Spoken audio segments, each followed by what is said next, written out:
Good afternoon, everyone. How's everybody doing after that lunch? Everybody got a little sleepy going on? We're going to try to counter that with some interesting technology that's rapidly transforming healthcare in the long-term care space. We represent three prongs on that fork. My name is Houston George with GenetWorks Labs, and GenetWorks is a innovative molecular and genetics lab, and we specialize in the long-term care space. We offer next generation testing for pathogen diagnostics, so things like your UTIs, wounds, nail, fungus, things like that, GI upset. Instead of trying to do the method that was created in the 1800s of regrow it in a petri dish, at GenetWorks, we harness the power of genetics to better healthcare. And so we actually, so for our pathogen diagnostics, it's all done through PCR. Now, what does that mean for a UTI? Right, that's a good question. A culture is about, and this is metadata from the lab industry itself, 70% accurate at diagnosing what's in a UTI. And I use this analogy. Everyone knows what PCR is because of COVID, right? Imagine if we had to go through COVID in long-term care with a 70% accurate COVID test. There'd be a lot of dead people, a lot more dead people. I'm sorry to be blunt, but that's true. Now, the second biggest issue you have in long-term care as far as pathogens is probably UTIs. That lowers your metrics, it sends people to hospital, it's a nagging, ongoing complication, you don't know what's going on, you treat, then you retest, then you treat, you retest, you treat, and it's useless because of culture. If there's antibiotics in the urine, that antibiotic may not stop the bacteria from growing in the body, but it will definitely stop it in a petri dish, because you're trying to regrow something that's in the human body in a petri dish, and it just doesn't work well. So what we've done is we analyze the DNA of the bacteria. So if you do a UTI, if somebody has a UTI and they come back and you do a culture and they're on antibiotics, nothing's really going to grow, right? So you get a culture back, it's like, oh, it's negative. Well, you know they have a UTI, but how are you going to find out? We are not dependent on that UTI we're not dependent on having to regrow that bacteria. We analyze the DNA of that bacteria, and then we analyze the resistance markers, which we have mapped the entire sequence of that bacteria, all of the 28 bacteria we test for UTI. And then we analyze the resistances, and we have a simple report. Here's what's positive, here's what's resistant, and here's what is based on that bacteria and its genetic markers. Here are the antibiotics that'll kill it the first time. It's going from a shotgun approach to a laser-guided missile. And that's a little dramatic, but that is to kind of show you the difference. And so that's harnessing the power of genetics to better treat pathogens. And there's a study that was just done, it was actually a couple of years ago, that showed that when you do that in long-term care, a 15% reduction in hospitalizations due to UTI. The only change they made in that study was going from culture to PCR. So it can really step up your ability to diagnose, treat, and resolve UTIs quickly in your communities. And so we're big on that. The kicker is we can even do it from a swab off of their Depends brief. So you don't have to worry about an actual urine sample if you can't get one. Memory care residents, you try to straight cath them to get a urine sample, I'm seeing the heads. No, I've been there. They're traumatized, literally traumatized. And so you can solve that problem with the UTI brief that we offer. And it is a game changer for the way, I'm so proud of what I do, because between that and our pharmacogenetics testing that we do, where we have the ability to map the entire patient's genome and introduce a test that is paid for and that will analyze their DNA and give you basically a list of the medications that they'll tolerate. And we map the entire cytochrome P450 system, and it's personalizing medication. I was telling Rachel a few minutes ago, we're going from treating disease to treating the patient's disease, and that's a game changer. So that's my part of the technology for this session. I'm happy to answer questions. I don't think there are a lot of questions about me. I'm really just a moderator, but they gave me the chance to let you know what I do. Yes, ma'am. Once you get the swab of the urine, it goes to the lab, how long does it take to come back? 30 hours. Faster than a culture. Right then, what antibiotic? Right.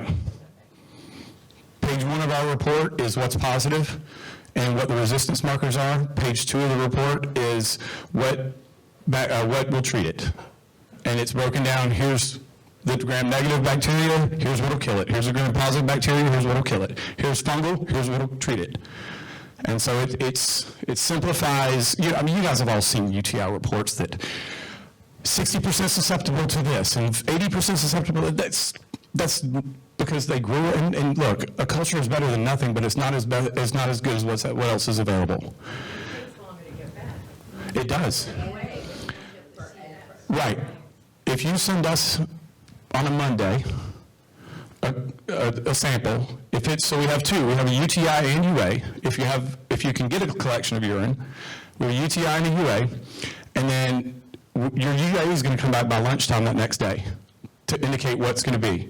The UA is also reflexed automatically to microscopic if anything is out of balance. So anything is out of parameters, we're going to reflex it to microscopic and actually look at it under a microscope, and then we reflex it over to do the PCR for the pathogens and the resistances. So that all happens usually the next day, and by the following morning, if we get it Tuesday morning, by Wednesday afternoon, you have your full result. And so I say this, like, we have a sense of urgency on this. COVID taught us how to do things quickly and the value of doing them quickly, because a 7-day-old COVID test is useless information. It's a waste of healthcare dollars. And we led the industry for any major lab. We did 10 million COVID tests last year, and we led the industry in turnaround time. Our turnaround time on a COVID test right now is 18 hours from the time we get it. So we believe in doing it quickly, and in UTIs, to me, every day we make you wait is a day closer to sepsis that resident goes. And then that is among many, many other things. It's a burden on the families, it's a burden on the kids, it's a burden on you guys, and it's lost healthcare dollars. So this was supposed to be a quick introduction, but I'm going to pass it over. I'd like to introduce our speakers. Move to the next slide. Yeah. I think Yeah, there we go. All right, so this is our panel for today. Dr. Anurag Gupta. Dr. Gupta is received his undergrad and medical school at University of Michigan.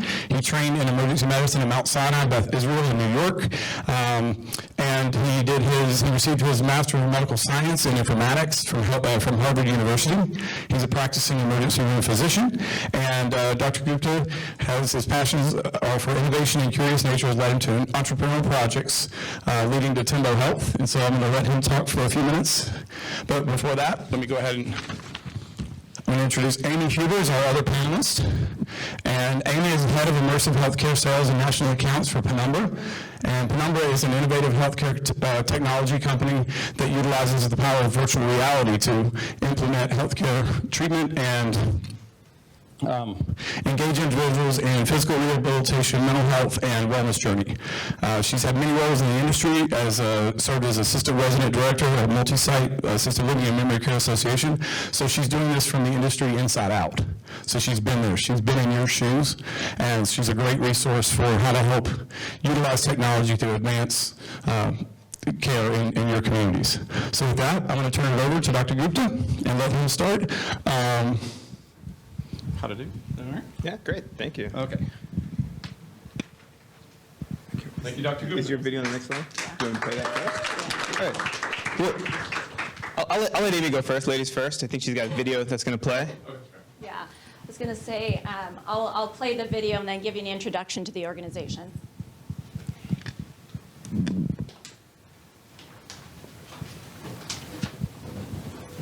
Real Immersive System, Can y'all hear? Penumbra, is an advanced technology that brings immersive therapeutic experiences to life using virtual reality. Penumbra's products include procedural devices that physicians around the world use to address life-threatening vascular diseases. With Real System, Penumbra is bringing innovation beyond the hospital to empower possibilities for individuals on their rehabilitation and wellness journeys. The vision is to enable a vast network of independent developers to build immersive content on Real's technology. The result? A rich, expansive, and evolving library of immersive therapeutic activities and wellness experiences, all accessible on Real System. For patients and individuals, new and regularly updated content provide continued engagement. For providers, no more concerns of redundant or unused equipment. Hands-on training and on-site assistance are provided to our healthcare partners through our dedicated field and product support teams. Today, Real System offers 2 device solutions to deliver engaging, immersive activities and experiences: the flagship Real System and Real iSeries. The flagship Real System is FDA cleared for upper body rehabilitation under the supervision of a medical professional. Comprised of therapy view on a tablet, headset, and proprietary sensors, Real System transports patients to a fun, positive virtual environment where they engage in activities focused on motor learning, cognition, functional skills, and wellness. Activities are created by leading rehabilitation experts and award-winning game developers to provide rehabilitation experiences that are clinically focused, yet fun and motivating. Real System is designed for therapists to work alongside their patients, customizing activities and tracking progress with Therapy View on the tablet. Real iSeries is purpose-built to support cognition and mental well-being. It is designed for self-guided use in a healthcare or residential setting. Real iSeries consists of a headset with intuitive controller-free gaze navigation that opens up a world of possibilities. Adventures can be experienced solo or with a loved one using the iSeries Real Connect, an advanced capability that provides real-time video and audio communication to help individuals build social connection. Real iSeries offers experiences and activities across different genres to support cognitive activation, distraction therapy, reminiscence therapy, mindfulness, and relaxation.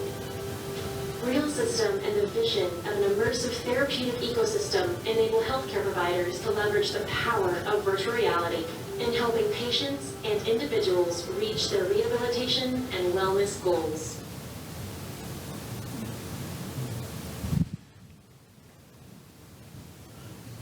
That's generally, ooh, there we go. Better introduction to the platform than I perhaps could use the words to do and shorten it a little bit for you. As he had introduced, Amy Huber, I'm the head of sales and national accounts for Penumbra. And if you don't know who Penumbra is, we're a global healthcare company that is focused on innovative therapies to be able to address chronic conditions and challenging medical needs within the environment.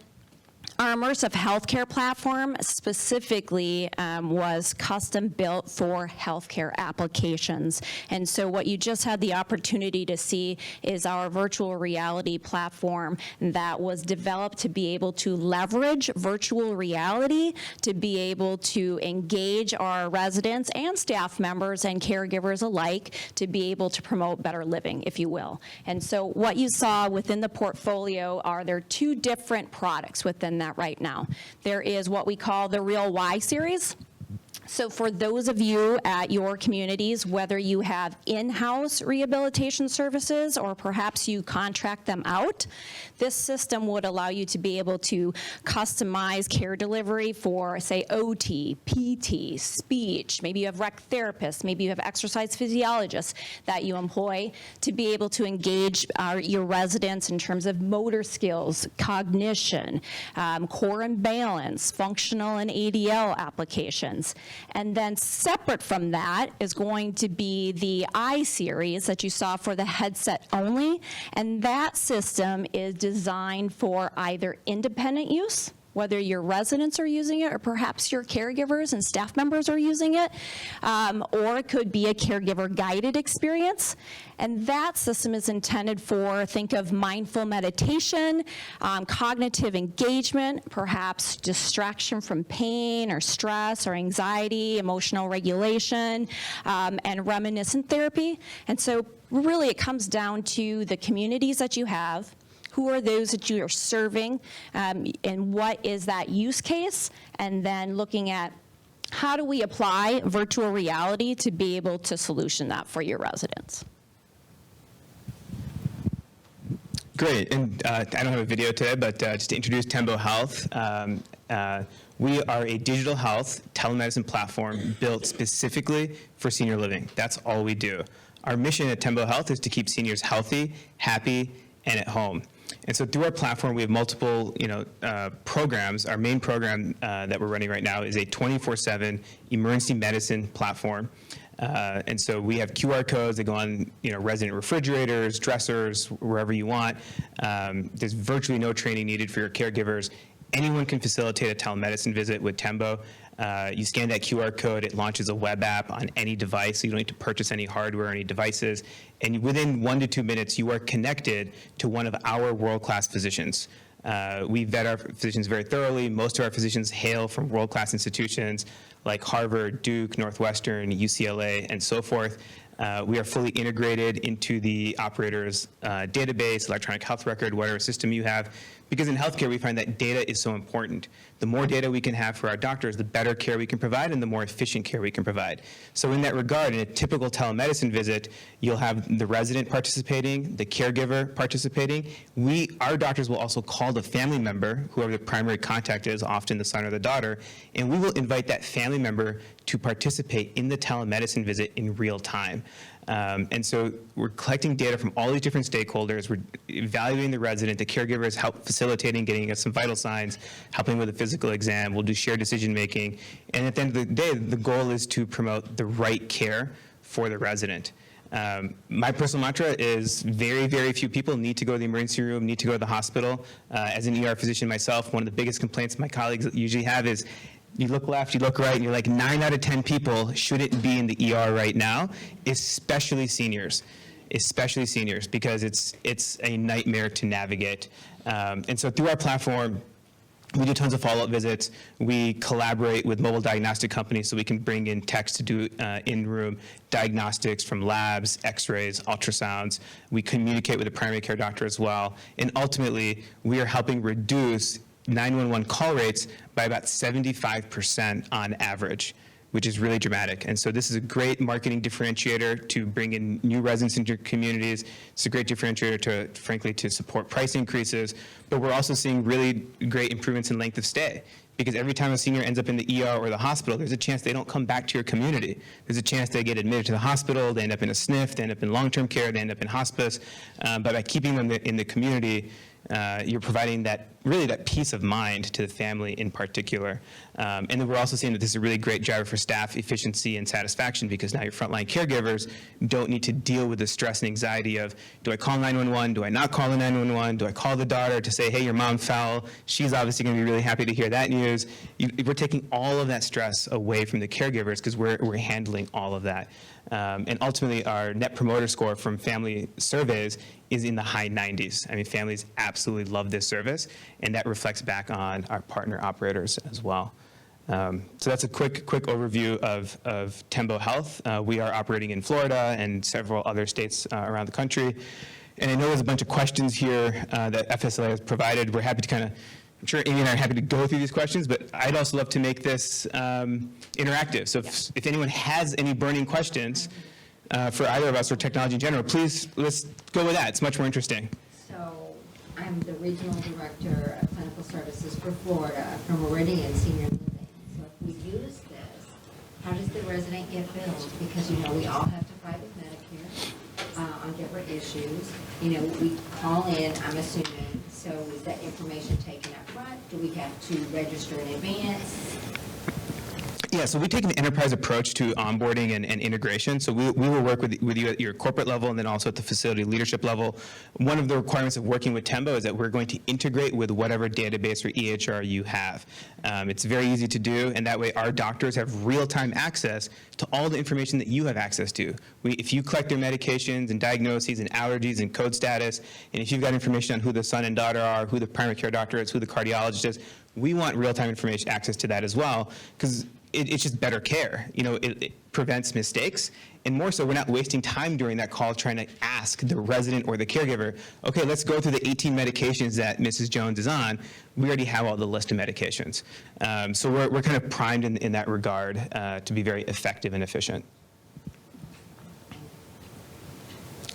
when I met Dr. Gupta, I was saying, like, where were you when I had to deal with grandma when she was at the assisted living? Because for those of you who have worked with residents, it is difficult to get a loved one transported to be able to make sure that we get the care for them when they are requiring those services. And so it's really nice to be able to see the other side, an application of technology to provide that connectedness. And I think as we talk through technology, right, you're all here in this room, like, how do we apply technology within our communities? And there's so many different use cases, if you will. And I think one of the underlying themes is having the capacity to be able to bring technology to your people, regardless of where they're at within their journey. If it's an independent living down from assisted living, depending upon the level of care that people are requiring, to those in memory care. And so that's kind of the underlying theme between both of us in terms of how do we take technology and allow you to leverage that as a differentiator within your communities for what you offer within your community. Great. I think there's a question in the back. Just back to the other individual that you had. I'm sorry. Supposed to be my job. I'm Sorry, a new Amy. grandma, and I'm seeing my grandchildren, my new grandbaby tomorrow, and I am not going to, just in case I get exposed, I'm wearing a mask, so just an Great. Good for FYI you. for the newborn, for my new grandborn child. Thank you, thank you. Alexander Conrad. 9 pounds, 14 ounces. That's what Mom said. So with that, absolutely love the concept. I think I even spoke to you last year because I am such a strong proponent. But I've struggled getting it included or moved in my communities. And the reason is the primary care providers are apprehensive about bringing in bringing an outside company, you're going into their territory.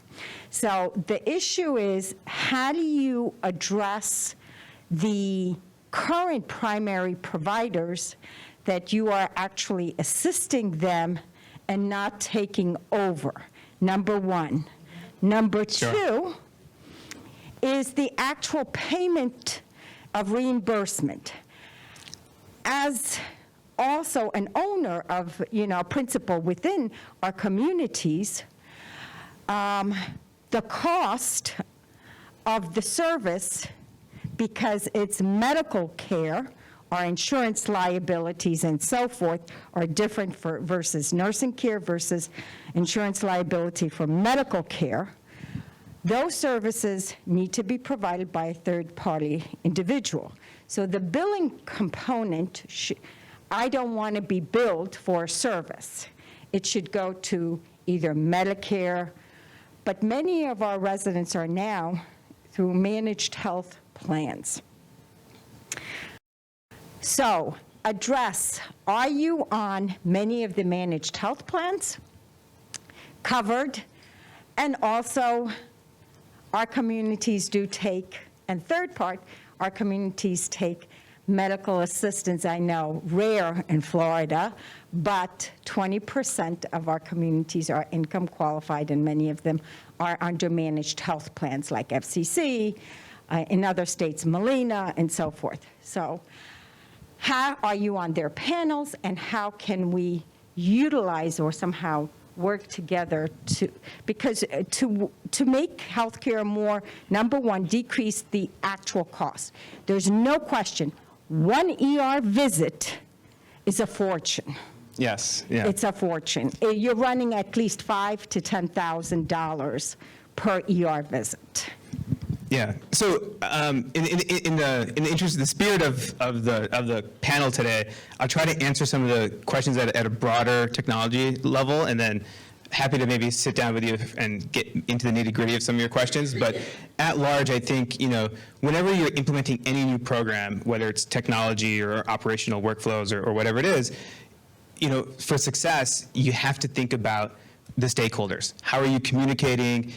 what's the value in it for each of the stakeholders that's involved. And I think the primary care doctor is one of those important stakeholders. And so anytime you're bringing in new things, you want to make sure that everyone, at least one, is aware, they're educated, and then they see the value, or they're not going to be interested, right? And so from that perspective, with Tembo Health, we really think about all the different stakeholders, frankly, from the payers to the REITs, to the operators, to your frontline staff, to the PCPs, to the residents, to the families, to the mobile diagnostic vendors. We're really thinking about the role everyone plays in that ecosystem, because it is, frankly, quite complex. And I find that a lot of initiatives or vendors, they're not thinking about the frontline staff as an example, or they're not thinking about the family member or the PCP or whatever. I think that's really important. And so, briefly, we've really thought about that relationship with PCPs, and once they understand what we do, they start calling the communities and asking, why did Jane Doe go to the ER on Saturday? Why didn't you guys call Tembo? That's what happens with us in the PCPs. They love it because everyone wins. When a resident is doing well, they're healthy, they're happy, and they're at home, that reflects on every stakeholder involved. What happened with that, I had a recently from a PCP in Chicago that exactly, they had 2 patients go to the ER on a Saturday. It was a contract staff who didn't know Tembo existed, and so forth. But both of those family members were really upset with the PCP because they're like, well, you're the PCP, why didn't you intervene? Why didn't you prevent this unnecessary ER visit? Mom was stuck in the ER for 36 hours, and now she's delirious and blah, blah, blah. They look bad. But, when Tembo is involved, everyone looks good. The community looks good. The frontline caregivers look good. The PCP looks good because mom was healthy. She got really great care. It's coordinated. It's collaborative. Everyone's involved at a high level. And then in terms of the payer stuff, we love working with payers. Payers love working with us because at the end of the day, like you said, every ER visit we're saving, every hospitalization we're saving is saving the insurance company thousands of dollars. So they are excited to add us to their panels in that regard. And we're kind of starting to talk to some of the payers at a higher level as well, like United and Aetna and Humana. So kind of answering some of your questions, and happy to talk some more. But that's, trying to keep it in the spirit of technology differentiation. Yeah, I would shamelessly say that please, at the evening reception, do seek us out. We are back to back on the curtain side, and our teams are happy to one-off any conversations that you have. Although distinctly different technologies, I think one of the questions that we were given to has to do with deployment. And so when Dr. Gupta is talking about the value and the importance of making sure that we involve all stakeholders, it's critical, right? If you're going to make the investment in anything, be it technology or other, it's important to make sure that those folks that are responsible for usage of it are well supported. And that is, I know one of the things that is critical in terms of technology, I think through our virtual reality platform, your frontline folks, every single shift, right? Not just days, but evenings as well. How are we engaging them? Because in terms of a platform, this has the capacity to engage your residents and your staff, right? And it's important to be able to recognize that and make sure that we support them. And so part of solutioning that, as you evaluate how do we want to integrate technology, how do we choose a technology partner, it's important to understand that that alignment goes with your community mission. What is it that you are trying to be able to solution, the need that you are trying to meet, so that we can help you, and that whomever you choose as a technology partner has the capacity to support that, meaning that you've got feet on the street for implementation and deployment, right? You're not just making an investment in technology, you're making an investment in the longevity of the platform. Do you have somebody to call, right? Is there backup support? Is there training available for our teams, right? Do we have the ability to provide feedback so that as we have experiences, we can share those, and those can impact what the future development of that platform looks like. And so that would be something that, I have a bias, and I'm proud of our team having the capacity to be able to do that. But think through all of those factors. Those are important. That's great. Was there a question in the back? This kind of goes along with how the technology works. So, Right. So my question would be, you mentioned QR codes, Dr. Gupta, right? Yep.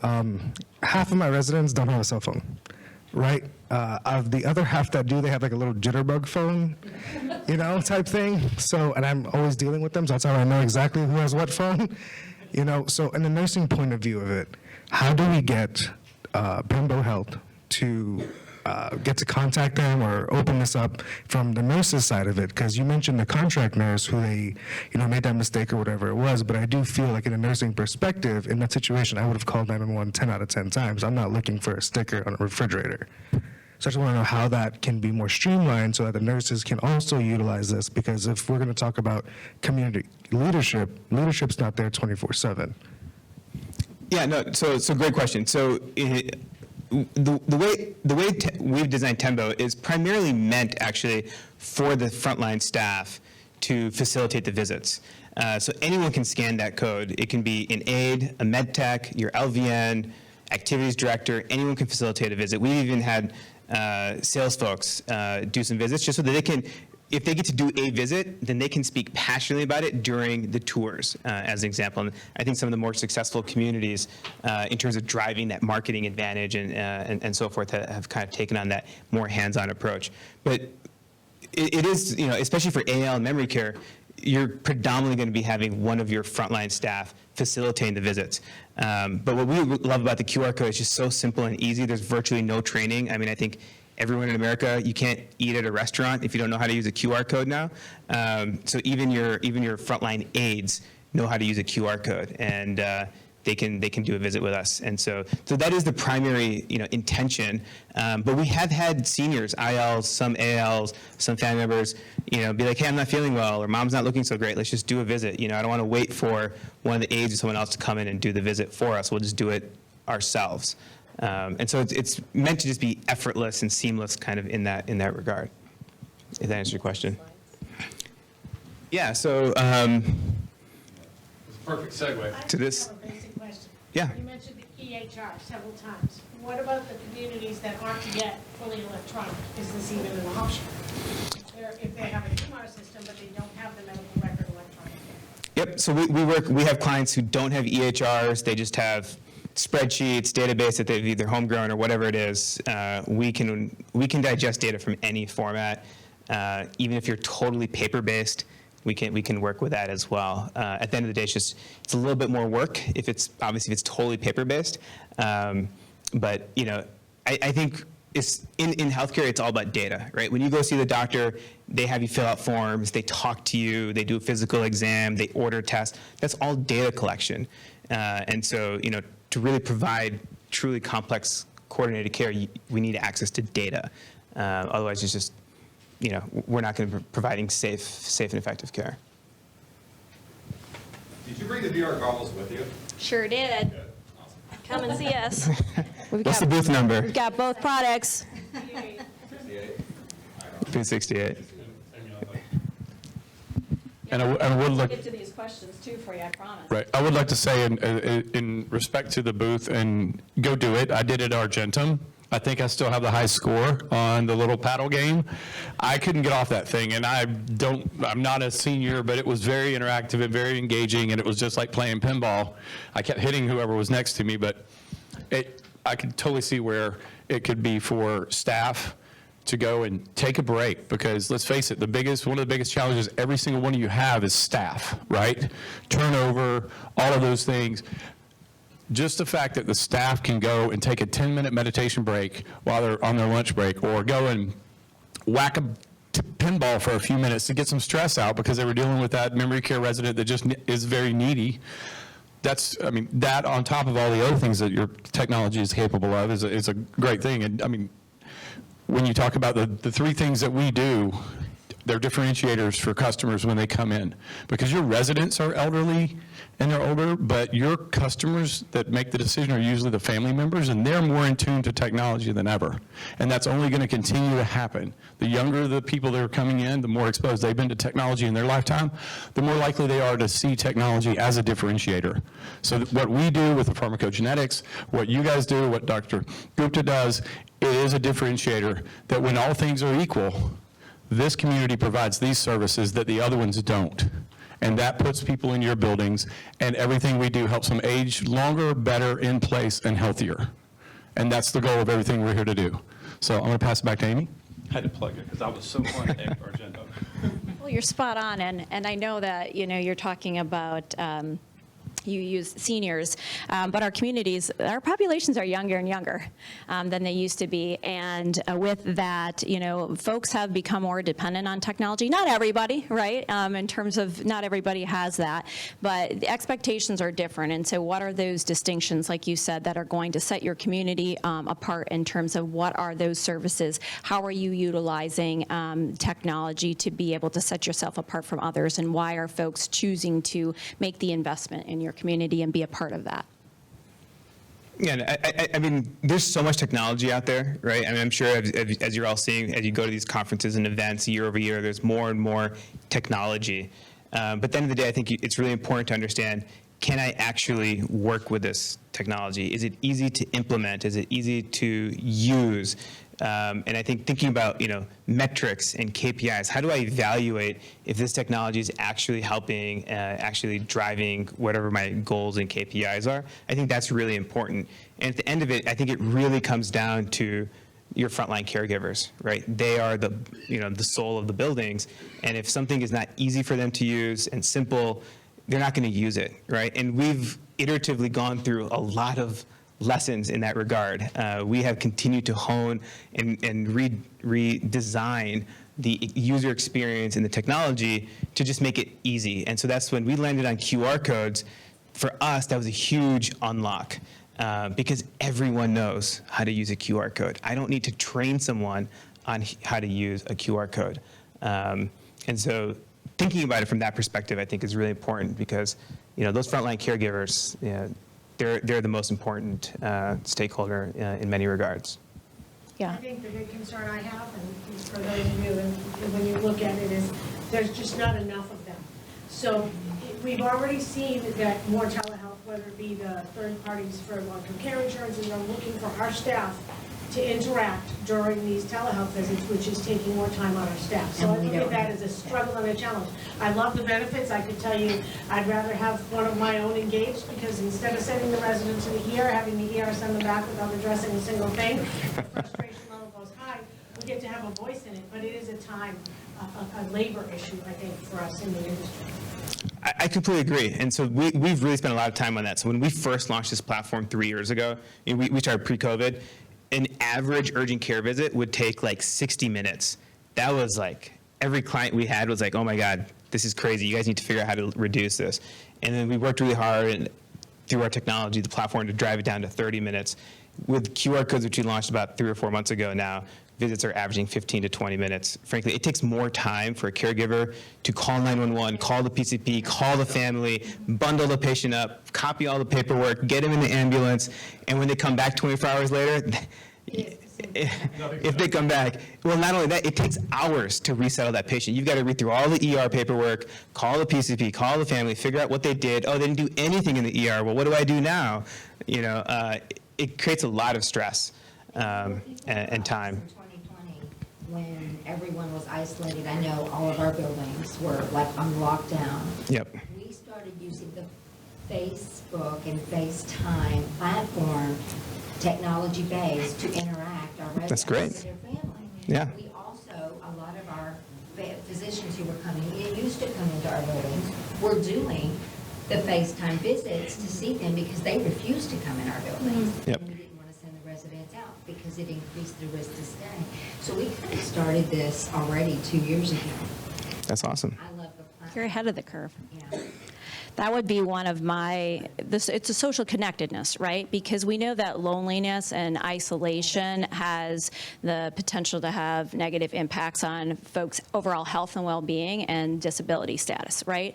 And so engagement is key to be able to have connectedness, not just with your community, but within your providers and within your family members. And that would be, if you do get the chance to come in and work with our team too, that is a piece when you're talking about the FaceTime application to be able to have that connectedness. So what we did with the real immersive health system with the headset is we took it one step further. And so it is allowing for an inactivity interaction with either a clinician or a loved one. So if you put the headset on, and you have the headset on and you have an experience, you can dial in a loved one. So maybe you haven't seen them in a while. Maybe they live hours away. Maybe they live states away and you haven't had that capacity, or because of COVID or for whatever health reasons, they're isolated. You have the capacity to have picture-in-picture, and they can experience exactly what you are experiencing, and you can talk through and see and listen to that experience together. Or perhaps you have somebody that has some cognitive disabilities and they don't have the capacity to independently navigate that. On the other end, you can remotely control that experience for them. Right? And so I think of that in terms of technology and how do we utilize that as a differentiator. Think of our residents who don't have the capacity to physically go somewhere. Right? Or do have those cognitive challenges, and now you have the capacity to transport them to Paris. Right? I had a woman the other day who had remotely connected with her daughter, and the mother who had the headset on was telling her mother about, you know, if you went just around that corner, there used to be a little gelato shop there, and I stopped there with your father. And she's telling the story, and the daughter was like, I didn't even know you went there. Right? And so the capacity to be able to, you know, engage in terms of reminiscence, but to engage and allow our staff members to be able to learn more about those that they serve and allow for some of that compassion and care and social connectedness. It really is an important part, and I think the overall theme is just engagement for folks. So in your engagement theme, so you said that people can dial in their loved ones. Do you guys do anything where the loved one can buy their own VR and they can interact together and they actually are both in the VR simulation and doing activities together? Like, it's great if you're sitting there playing ping pong, but what if you could play ping pong with your loved one who's stuck in the facility and still has the mobility to do it? So now they're getting the therapeutic interaction, and you're there, their grandchild, their niece, whatever, playing with them. So now, even though you're in Arizona and they're in Montana, you're still now actually having a physical experience with your loved one. Do you guys do anything like that? I love the way you think.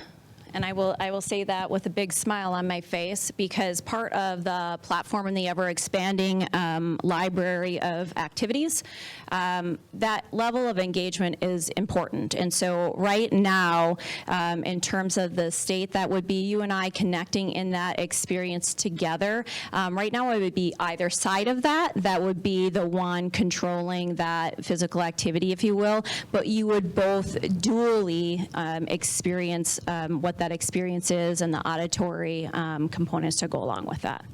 I would say I would encourage you to stop by and actually experience that, and because it will make more sense to, and it'll be a better experience for you than my words. What booth number is it? What booth number is the team? 68. I think we're at the top of the hour for the topic. So I didn't want to interrupt there. yeah. So We're going to have to bring it to a close, guys. Thank you so much for your interaction.